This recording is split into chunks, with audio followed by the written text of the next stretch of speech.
لیکن میری ریاست کے کرتا دھرتا اتنے نااہل ثابت ہوئے کہ وہ کیے کرائے کام I take strong exception to his words. کیا کریں؟ ہر بات کے لیے سڑکوں پہ آئیں، ہر بات کے لیے گھیراؤ جلاؤ کی سیاست کریں، ہر بات کے لیے ہم وزیر اعلیٰ ہاؤس کا گھیراؤ کریں، پارلیمنٹ کا گھیراؤ کریں، اسمبلیوں کا گھیراؤ کریں۔ اسی لیے آپ نے قوم کو چھوڑ دیا اور اپنے ملک کو چھوڑ دیا ہے۔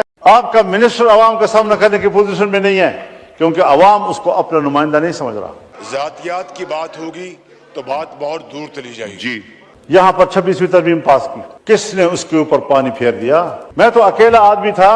دفاعی معاملات میں جائیں، حضرت ایٹم بم میرا ہے، میزائل میرا ہے، کہ ایٹم بم میرا ہوگا، میزائل میرا ہوگا، طیارہ میرا ہوگا، لڑاکا سامان میرا ہوگا، لیکن اس کو استعمال کرنے کا اختیار بین الاقوامی معاہدات کے تحت ان اداروں کو ہوگا۔ میرے ملک کا اختیار ختم ہو جائے گا۔ تو اداروں نے معاملات کو آگے چلانا تھا، یہ اہلیت ہے ہماری۔ فوج کا سیاست میں آنا حرام ہے، حرام آئین، پھر اس کے باوجود فل سیاست وہ کرتی ہے، تمام سیاست پہ قبضہ کر لیتی ہے، قانون سازی تک میں مداخلت کرتی ہے۔ فوج نہیں کرتی، خفیہ ایجنسیاں کرتی ہیں، ان کے ذریعے سے آتی ہیں، پھر اس کے بعد آپ کہتے ہیں جی آپ اس پر تنقید نہ کریں، آپ اس کو ایکسپینڈ کریں۔ السلام علیکم ناظرین، مولانا فضل الرحمان نے اسمبلی فلور میں اسٹیبلشمنٹ اور شہباز شریف کی دھجیاں اڑا کر رکھ دی۔ آئیے ناظرین یہ ویڈیو دیکھتے ہیں، پھر مزید ڈیٹیل آپ کے سامنے رکھتے ہیں۔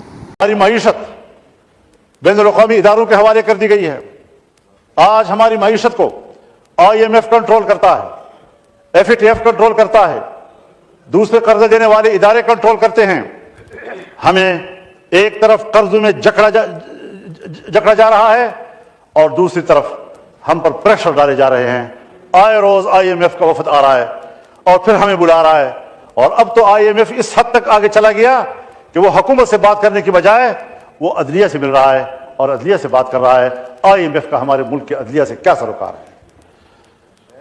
ہمارے ملک میں آج IMF آ رہا ہے اور سپریم کورٹ بار ایسوسی ایشن کی قیادت کے ساتھ مل رہا ہے۔ بار ایسوسی ایشن کے ساتھ IMF کا اور FATF کا کیا تعلق ہے؟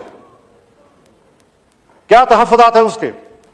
اور پھر اس کی پاداش میں ہم ادارے بناتے ہیں، احتساب کے ادارے بناتے ہیں، نیب کے ادارے بناتے ہیں، FIA کو متحرک کرتے ہیں، اور سارا بوجھ ان کا دو طبقوں کے اوپر آتا ہے۔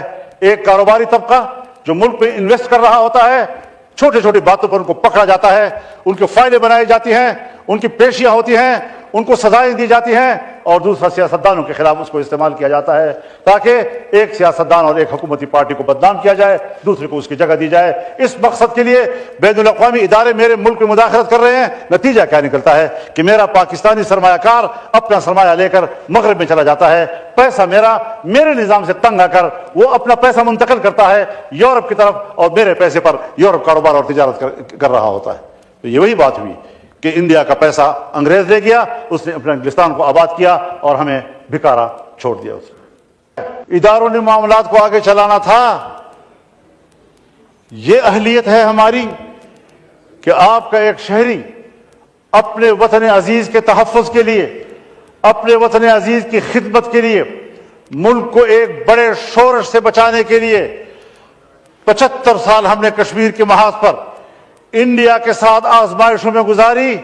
اب ایک نئی آزمائش کے لیے ایک نئی سرحد ہم کھول رہے ہیں۔ ہم نے اس تصور میں وطن عزیز کی مٹی کے ساتھ وفاداری نبھاتے ہوئے اس کے لیے سہولت پیدا کرنے کی کوشش کی، لیکن میری ریاست کے کرتا دھرتا اتنے نااہل ثابت ہوئے کہ وہ کیے کرائے کام کہ قبائلی علاقوں میں کیا ہو رہا ہے، اس کے ساتھ متصل اضلاع میں کیا ہو رہا ہے، بلوچستان میں کیا ہو رہا ہے، تو شاید وہ یہی کہتے کہ مجھے اس کا کوئی علم نہیں ہے۔ اگر میرا حکمران جس حیثیت میں بھی ہے ملکی معاملات کے بارے میں اتنا بے خبر ہے، اور مجھے یاد ہے ایک زمانے میں ہم نے مل کر کام کیا ہے، افغانستان ہمارے جرگے جاتے تھے اور میں نے جب ان سے پوچھا تو ان کو کوئی علم نہیں تھا۔ کون فیصلے کرتا ہے، کہاں فیصلے کیے جاتے ہیں؟ ذمہ دار تو کل پاکستان ہوگا، ذمہ دار تو حکومت بھی ہوگی اور اپوزیشن بھی ہوگی، ذمہ دار تو پارلیمان ہوگا، عوام کی نظر میں تو ہم ذمہ دار ہیں۔ اور حقیقت یہ ہے کہ اس ملک میں